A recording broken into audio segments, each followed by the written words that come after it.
সে নামাজ এবং দোয়াতে বেদাতে ছেয়ে গেছে।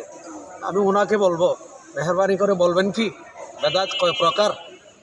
মাননীয় জেনারেল প্রধান, যিনি আমাদের দেশের রক্ষক, আপনাকে দায়িত্ব দেওয়া হয়েছে দেশকে রক্ষা করার জন্য, স্বাধীনতা বমত্ব রক্ষা করার জন্য। আপনি সেই পথে না গিয়ে আপনি এখন গিয়েছেন মানুষকে বেদাত এবং শিরিক শিখাতে। আমি আপনাকে প্রশ্ন করতে চাই, আপনি কোন মাদ্রাসায় পড়েছেন, কোথায় পড়েছেন? কি আলিয়ায় পড়েছেন নাকি কৌমিতে পড়েছেন? আপনার কথার ধরনে আমরা বুঝতে পারছি আপনি কৌমি মাদ্রাসায় পড়েছেন, কারণ এরা যে দাসে কথা বলে বেদাত শিরিক, আপনি সেই একই দাসে কথা বলেছেন।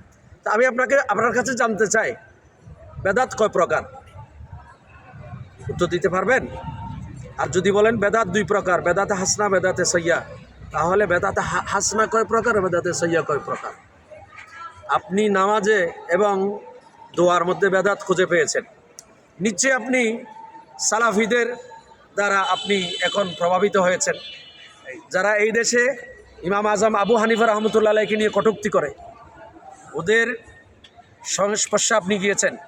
আমি আপনাকে বলতে চাই, আপনি আগামী 12 রবিউল আউয়াল আপনাকে ঢাকায় এবং চট্টগ্রামে আপনাকে দাওয়াত দিচ্ছি। আপনি মেহরবানি করে আমাদের ঈদে মিলাদুন্নবী সাল্লাল্লাহু তাআলা আলাইহি ওয়াসাল্লামের দাওয়াতটা গ্রহণ করবেন। আর দ্বিতীয় নাম্বার, আমাদের দেশে যে সেনা সদস্য যারা আছে ওনাদেরকে আমরা স্যালুট দিই। এরা আমাদের দেশের যে কি করবেন, সার্বভৌমত্ব রক্ষা করবেন।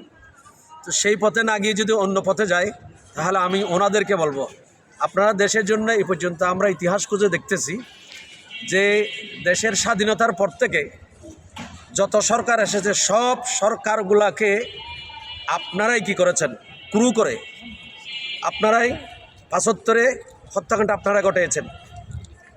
এবং এরপরে ৭৫-এর পর যে প্রেসিডেন্ট জিয়াউর রহমান, ওনার হত্যাকাণ্ড এই সেনাবাহিনীর সহস্পর্শয় হয়েছে।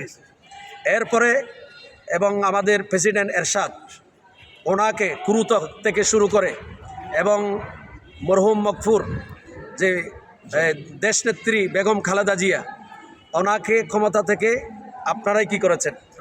এবং ঠিক একই ধারাবাহিকতায় আমাদের গত সরকার প্রধান সরকারকে, শেখ হাসিনাকে, মাননীয় প্রধানমন্ত্রী যিনি সাবেক ছিলেন, ওনাকে বিদেশে ইন্ডিয়াতে ফোন করে কারা রেখে আসছে। আপনারা নিশ্চয়ই ওনাকে প্রধানমন্ত্রী হিসেবে ওনাকে সেভ এক্সিস দিয়েছেন, ওই দেশে রেখে আসছেন। সুতরাং এই দেশে স্বাধীনতার সময়, যখন আমাদের স্বাধীনতা যুদ্ধের সময় আমাদের যখন সেনাবাহিনীর প্রয়োজন হয় নাই, সামনে আমাদের সেনাবাহিনীর প্রয়োজন হবে বলে আমরা মনে করছি না। কারণ আপনারা তো পার্শ্ববর্তী দেশগুলো বাংলাদেশে ঝাঁপিয়ে পড়লে, যুদ্ধ করলে আপনারা এই দেশটাকে রক্ষা করতে পারবেন? সেই ক্ষমতা কি আপনাদের আছে? সেই অস্ত্র আপনাদের আছে? আপনারা সেই জায়গায় না গিয়ে কোন দিকে আপনারা মিসাইল তৈরি করবেন সেই গবেষণায় না গিয়ে বেদাত এবং শিরিকের গবেষণায় লিপ্ত যখন হয়েছেন, আপনাদের দ্বারা আমাদের দেশ রক্ষা করা মনে হয় সম্ভব হবে না। ধন্যবাদ, ভালো থাকবেন। সমকামিতা আপনারা চোখে দেখেন না, সমকামিতা চোখে দেখেন না। ঢাকা ইউনিভার্সিটির সমকামিতা হচ্ছে সেটা চোখে দেখেন নাই। মাদ্রাসার মধ্যে লেবাদত হচ্ছে সেগুলো চোখে দেখেন না। এই দেশের তথাকথিত কিছু ইসলামী দল এদের নারী নেত্রীগুলো নিয়ে বিভিন্ন রিসোর্টে হোটেলে যে ধরা খাচ্ছে, এই বেদাতগুলো আপনাদের চোখে পড়ে না? আপনার মুখের মধ্যে যে দাড়ি আছে, সেই দাড়িও তো আমাদের ইমাম আজম মোতাবেক সেটা তো বেদাত। আপনি যে পোশাক পরেছেন সেটা তো বেদাত। আপনি যে পোশাক পরে নামাজ পড়েন সেটাও তো বেদাত। শুধু বেদাত বেদাত আপনি একটু ক্লিয়ার করেন। সুতরাং যদি এই দেশের ইমানদার হোসাইনি জনতা যদি গর্জে ওঠে, তাহলে আপনারা পারবেন না। আমরা হোসাইনি, আমরা ৭২ জন ২২,০০০ এজিদিদের সাথে যুদ্ধ করেছি। আমরা ওই মুসলমান ৩১৩ জন ১,০০০-এর ঊর্ধ্বে কাফের আবু জেহেল আবুল আহাবের সাথে যুদ্ধ করেছি।